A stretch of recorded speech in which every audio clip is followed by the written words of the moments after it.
สบายดีเนาะข้าพเจ้าสันติสุขสินตวงศ์ก็จะได้มาแนะนำแอปพลิเคชันในการบันทึกหน้าจอโทรศัพท์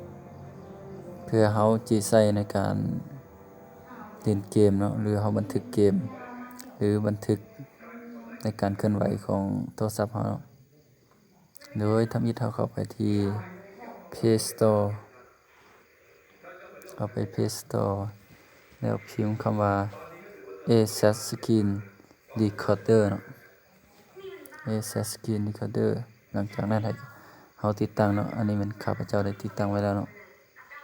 ตัวนี้ข้าพเจ้าติดตั้งไว้แล้วหลังจากติดตั้งได้แล้วเข้าไปเปิดมันจะมีเป็นถ่ายรูปเนาะเป็นบันทึกวิดีโอให้เฮากดตัวนี้แหละกดตัวสีแดงนี่แล้วมันจะมีการบันทึกให้แล้วเนาะแต่เวลาเฮาปิดการบันทึกนี่เฮาเพียงแต่เลื่อนนี่ลงมา